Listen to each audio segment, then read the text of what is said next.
This is your boy Ted, the review guy, and I'm here with another review.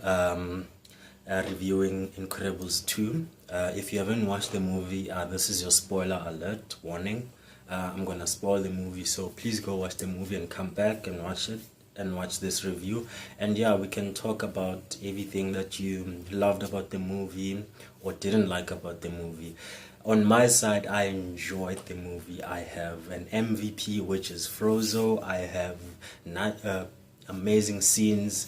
I love Jack. I mean, I love Edgar. Obviously, everything about this movie for me, it hit everything that I wanted to see from waiting more than a decade for this movie. So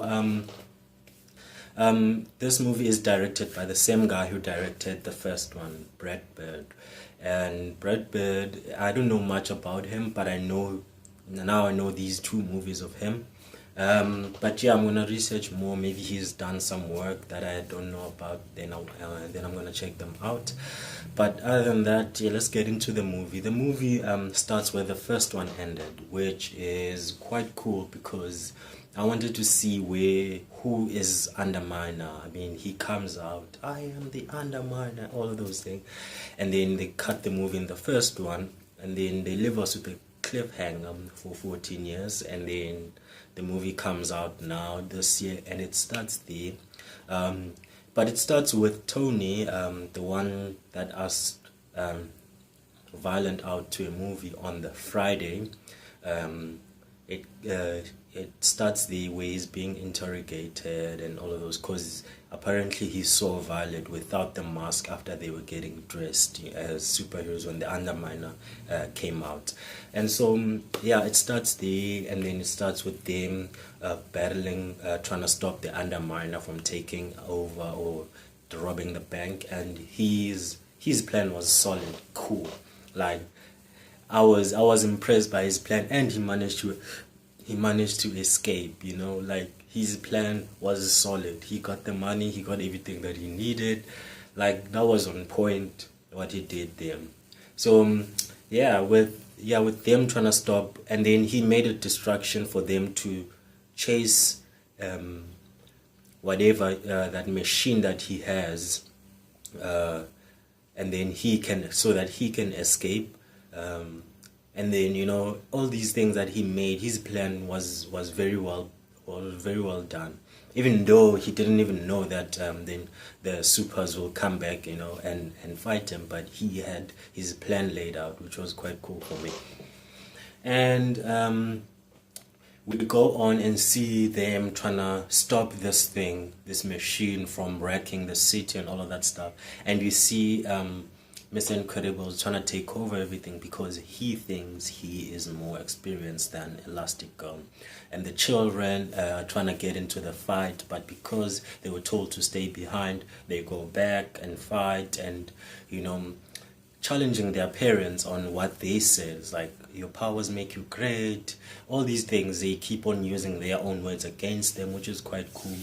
And you see that Elastigirl is thinking outside the box in everything that she does. She is not just trying to stop everything like boom at once. She's thinking about a plan over a plan over a plan. So she's smarter than Mr. Incredibles, obviously, and you see that slightly in that small saving section, this scene that they were trying to do there, that you see that Mr. Incredibles is more muscle, and he doesn't really think much into whatever he does.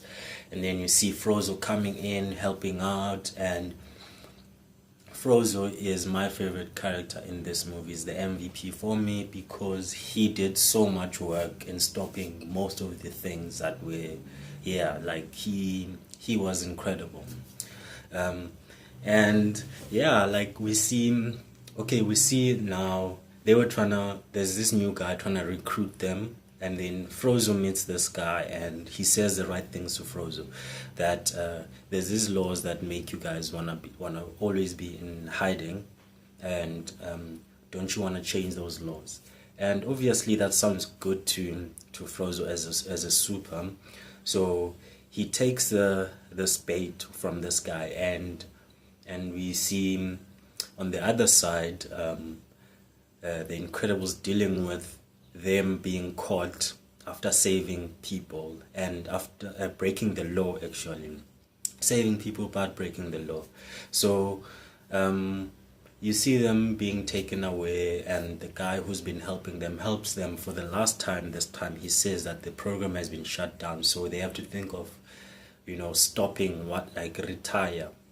And then they go back home, they have this argument, and like why what's they trying to find out which one is right, using our powers to save people, and breaking the law, or not using our powers and let people die, all these things. So they give you a nice perspective into what's happening, and it's funny when the children are using their words against them. It's like it's amazing, because it gives you also, because also I'm a parent too, it gave me that thing of like, what am I gonna teach my daughter into, like, and then will those things be used against me as a parent, what is right and what is wrong? It gives you a very wider perspective into things. I mean, because they were asking proper questions. I mean, you want us to use our powers or not, type thing.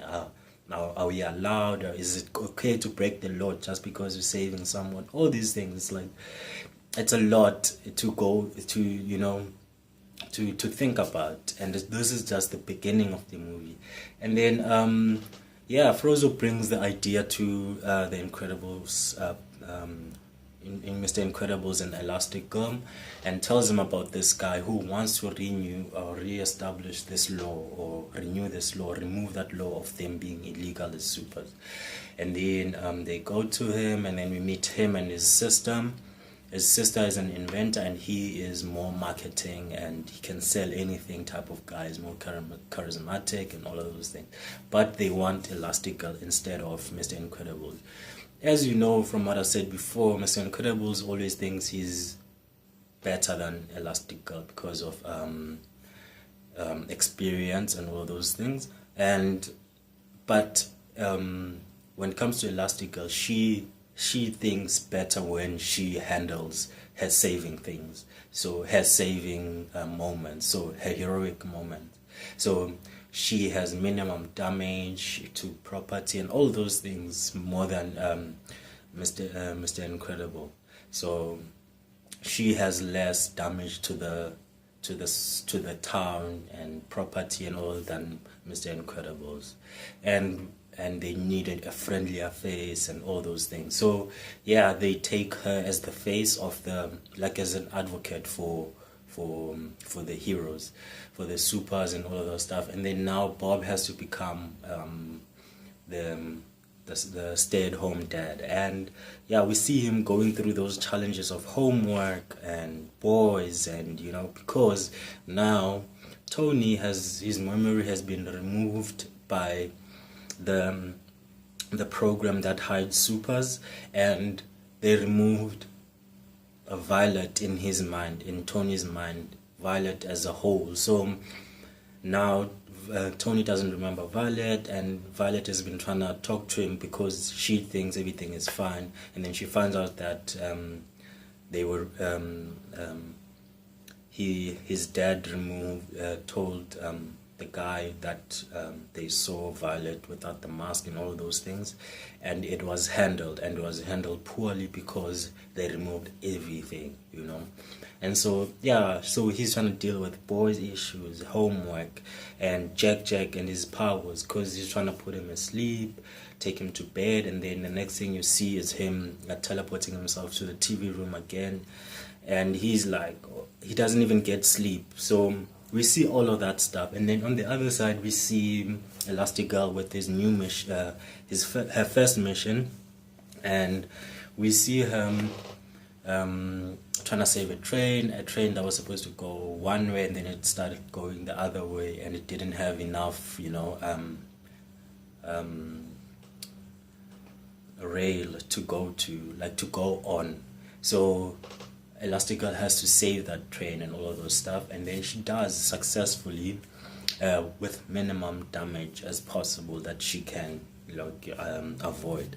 And then we go on, and we see her calling Bob and asking about the children, how everything is doing. And we see Bob with everything that he's going through, and seeing Jack fighting a raccoon, and seeing his parent getting his powers. That okay, my favorite, my other favorite moment is when Jack was fighting that raccoon. It is so cool. I'm like, yes, Rocket fighting Jack. It's so cool.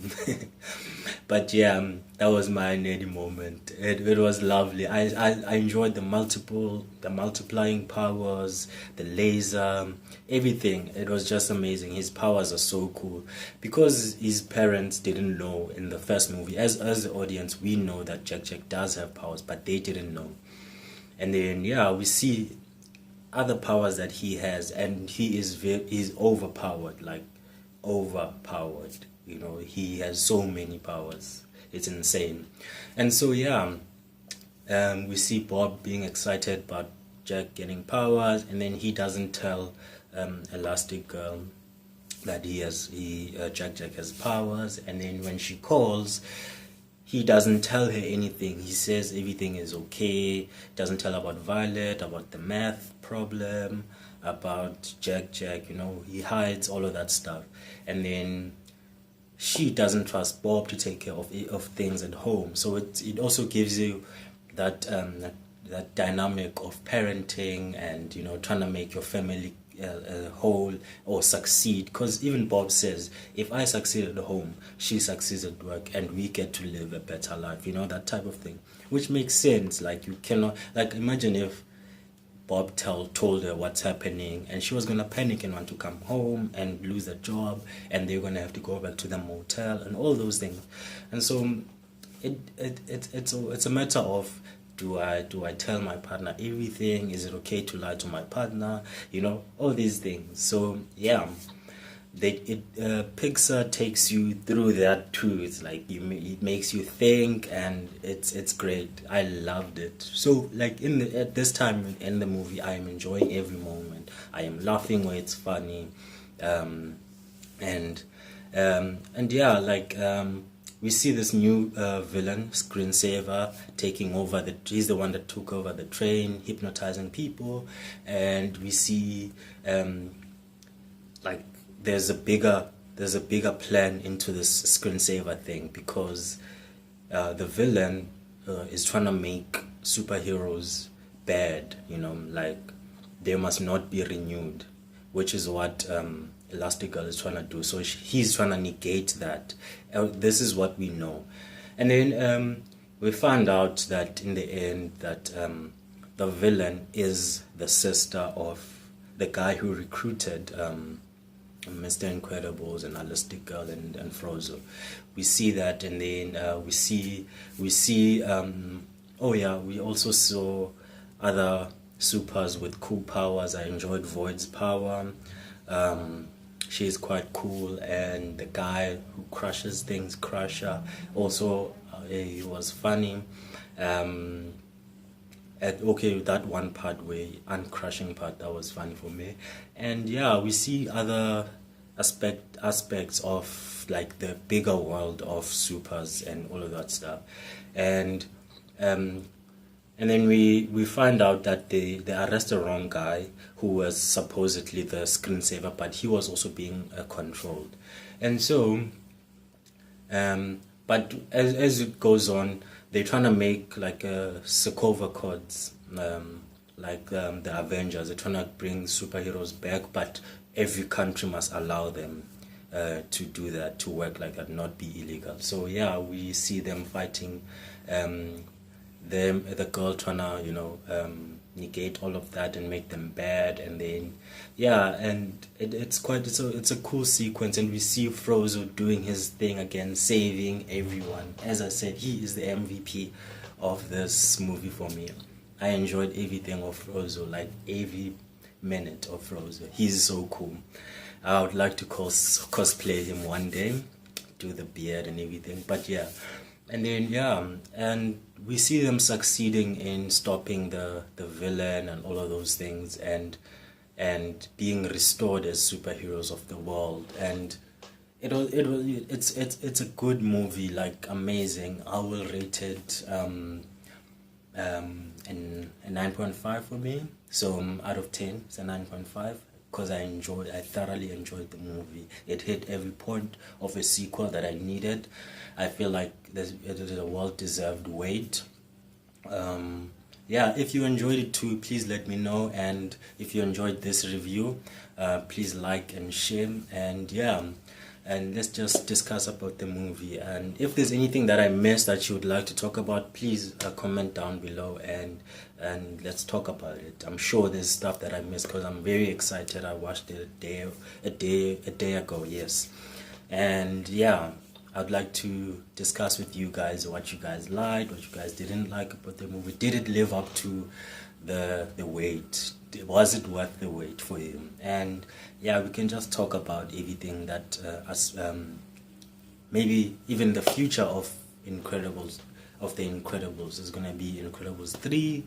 Are you up for that? Yeah, let's talk about all of those things. And yeah, guys, thank you so much for watching. And yeah, see you next time.